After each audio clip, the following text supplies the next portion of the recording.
What a busy couple of days, big couple of days it has been for news in the football world. No bigger than that news that came from Old Trafford on Monday that Ruben Amorim had left the club.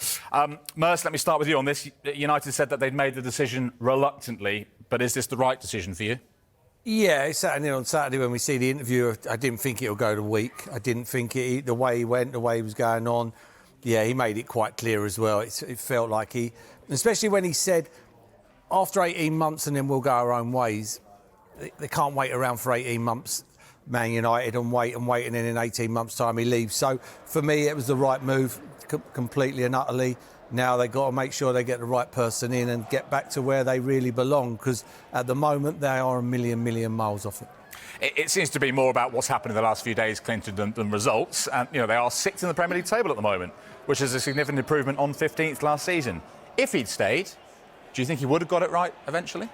Oh, that's the big question. Maybe so. I do think he probably wanted to be backed a lot more. I think in this window he wanted new signings, and Man United has spent a lot of money in the summer, so I don't think they were going to sign the players that he was interested in this window. But yeah, that's the million-dollar question. Would he have been a success there? There's lots of talk. Yeah, he changed to a 4 and he stuck with his 3. But I just think when you look at the young lad beside him, Kobbie Mainoo, and he didn't really give him much opportunities. I just think it was time for a change. And I've said it many a times. You can't speak about your owners the way he or the people above you the way he did if you expected him to stay in a job, Jules.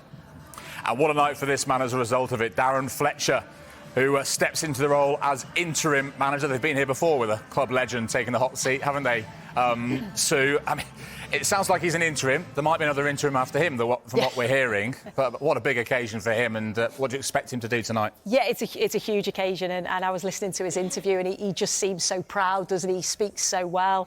Obviously, knows the club so well, working with the under-18s, and knows the players. We're all saying we'll expect him to go to a back 4. We'll expect players to be playing in the positions that they feel comfortable in. But it'll be interesting to see. But I think for him personally, it'll be a really proud moment and something that he'll certainly remember. But he said all the right things, didn't he? And you just hope it goes well for him. Amorim didn't work. Dorse, Ten Hag didn't work. They've had Solskjaer, they've had Mourinho, Van Gaal, they've had Moyes. None of them lasted that long. What do they do? Is this the impossible job at Manchester United? It shouldn't be, because you have to improve the team. But then when you go back to Ole Gunnar Solskjaer a few years ago, when he went in December 18 and was there for 3 years, I mean, you've got to remember in those 2.5 years, 3 years when he was there, he finished 3rd and 2nd in those times, and that wasn't good enough. So you've got to be realistic and realise where Manchester United are. And I'm not too sure Manchester United were looking to sack Ruben Amorim at this moment in time. But I think when he came out on Sunday and said the things that he said, he's not the first manager to come out and voice things that he isn't happy with. But the outcome's going to be when the hierarchy hear that. I don't think he had a choice.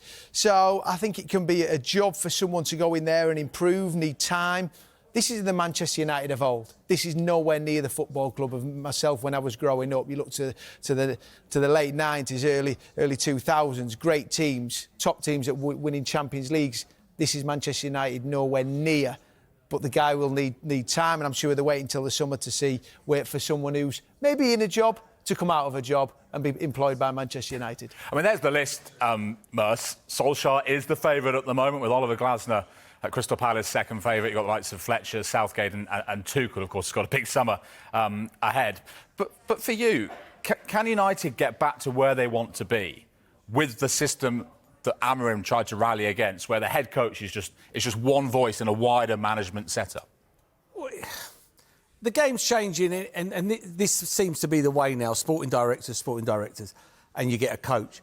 But if you look at the 3 teams at the top of the Premier League in Arsenal, Man City and Aston Villa, all them 3 managers will have a massive say who they bring in and who they want to coach and who they want to manage and who's right for the team. So that must tell you something. Than you're on the pitch and someone just turns up, a £60 million player, and he's got to get into your team, or you've got to make sure it works.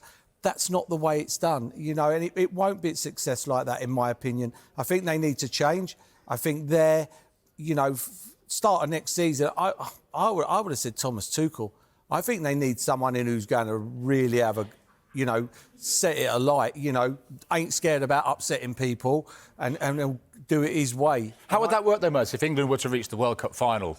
What, and win it? No, but in terms of how long would he have to prepare for a new season at Manchester United? Yeah, but if you're saying that and he gets in the World Cup final, which is what, July the 16th, something like that, you still get him. Do you know what I mean? He'd still be able to talk to people. You know, if he's there, he'd still be able to go, I want him, or I want him, or I want him. And if they've won the World Cup, England, I mean, wow. You know, for me, they need someone who's going to not like step around like they're stepping on eggshells. Do you know what I mean? They need someone to come in. I think these players need a bit of a livener. And I think, you know, it's too comfortable. Too comfortable for a club like Man United drawing, no disrespect to Wolves. They draw it home to Wolves and it's like the norm. It's like the norm. We all sit here and it's like, oh, well, they drew with Wolves, you know, or they draw with them or they get beat by them.